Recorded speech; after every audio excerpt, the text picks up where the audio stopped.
So our topic is capacitor connected to an AC source. So if we connect a capacitor of capacity C to an AC source whose instantaneous EMF is given by the relation E equivalent to E0 sin omega t.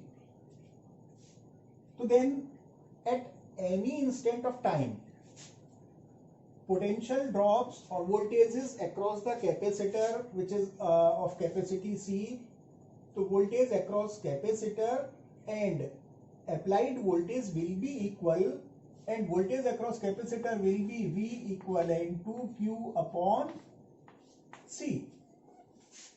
So at any instant of time,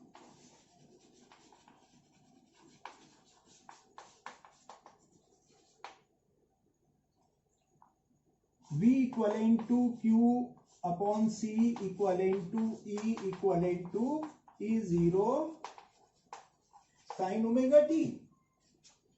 So out of these four terms, we can have Q upon C equivalent to E naught sin omega t, or Q equivalent to C E naught sin omega t. So every time we start with the voltage by taking this relation, and then we have to obtain relation for the current, and then we have to see what is the angle difference or angle relation between current and voltage. So in order to obtain current, what we should do? We should differentiate this Q with respect to time. So differentiating it,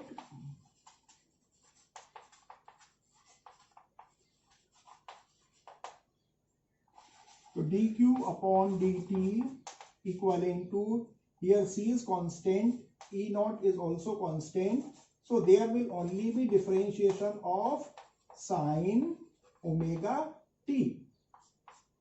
Now the nature of omega t is of angle, and we are differentiating it with respect to time. So differentiation will be in two steps.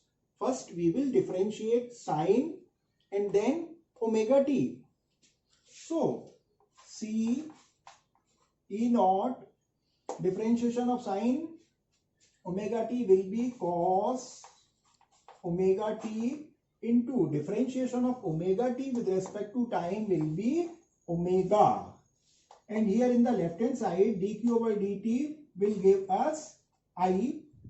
So I equivalent to C E naught cos omega t into omega, or it can be written as I equivalent to E naught upon, so we are taking these two quantities omega and C, we want to take them in the denominator, so we can write as 1 upon omega C into cos omega t.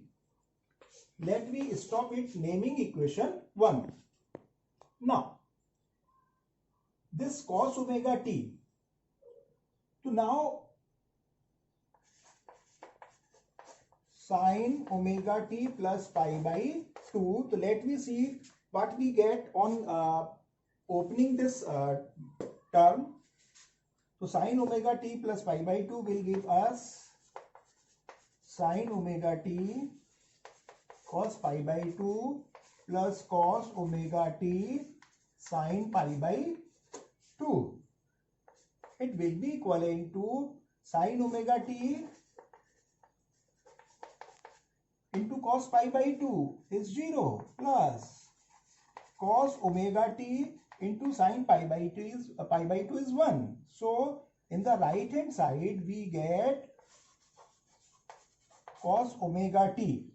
So we find that this cos omega t is equivalent to sin omega t plus pi by 2. And what this 1 upon omega c is? So we see what its unit is. So 1 upon omega c will be having its unit as 1 upon unit of omega radian per second. Radian is dimensionless, so 1 upon second into unit of capacitance, which is farad, or it can be written as coulomb per volt. So this volt will go to the numerator. Coulomb per second is ampere and volt per ampere is ohm. So the unit of this 1 upon omega c comes out to be ohm, which is the unit of resistance, or in general we can say this is the unit of obstruction. So capacitor also offers obstruction in the flow of current, AC current or DC current. How? So when we are connecting this capacitor to an AC source, then what will happen? For half cycle, current will flow clockwise, and then clockwise it will increase, then it will decrease, then anti-clockwise the current will increase and then decrease. So capacitor will charge in one direction, then discharge, and then it will charge in other direction and then discharge. So when this capacitor charges, discharges, so when capacitor charges, plates comes to closer, and when it discharges, it moves away at their normal position. So in this way, this AC flowing through the capacitor disturbs its inertia. So as the inertia of the capacitor is disturbed by this AC, so what capacitor do? It offers obstruction, because we know every system wants to be in its position of rest or inertia, or it opposes any change in its inertia. So we find that 1 upon omega c has got its unit as ohm, so means it is also the obstruction, and as it is the obstruction of capacitor, that's why it is called capacitive reactance, and it is denoted by Xc. It is called capacitive reactance. So we should now put the value of cos omega t, which has been obtained as sin omega t plus pi by 2, and in place of 1 upon omega c we can write Xc. So putting in equation 1.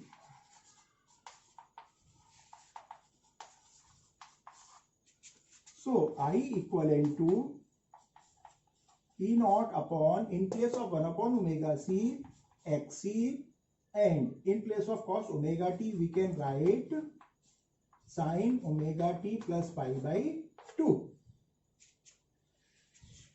So this peak value of EMF divided by the obstruction, it will give peak value of current. So I equivalent to I naught sin omega t plus pi by 2. So when our instantaneous EMF is given by this relation, means it is making omega t angle with its peak value. At the same time, when we convert relation for current, we find instantaneous value of current is making an angle of omega t plus pi by 2 with its peak value. It means current is leading voltage by pi by 2 angle, or current is 90 degree ahead of the voltage. So if we see wave diagram between current and voltage, so now we have given our instantaneous EMF by the relation E equivalent to E0 sin omega t. So EMF will be given by the sine curve. So this curve is given EMF sin omega t. So this is sine curve. And when we have obtained expression for current, so then current is at angle omega t plus pi by 2. It means current is 90 degree ahead. So current will start from 90 degree ahead position. So the curve for current will be like this.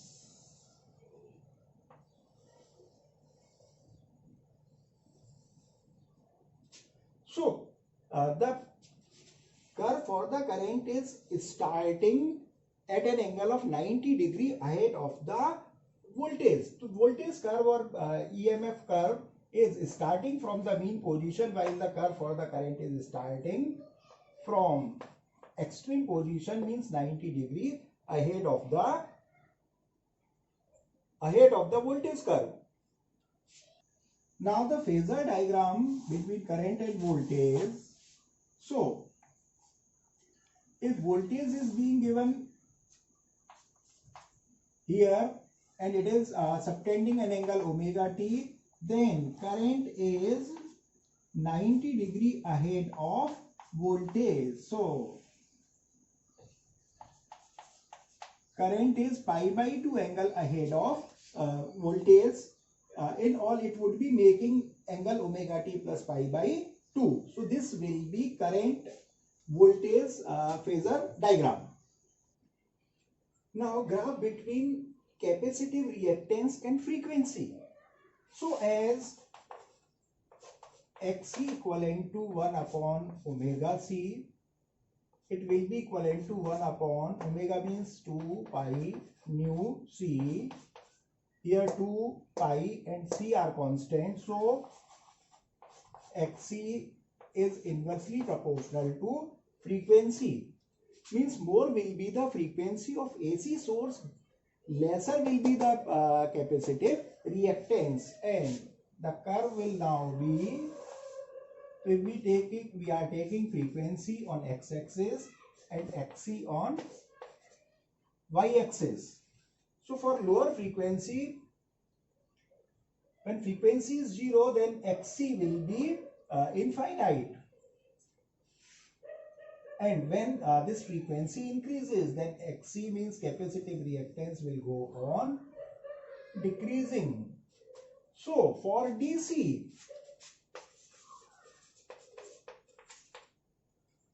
mu is 0, therefore Xc will be 1 upon 2 pi nu c, and nu is 0. So Xc will be infinite. So a capacitor will block the DC as its capacitive reactance for DC will be infinite.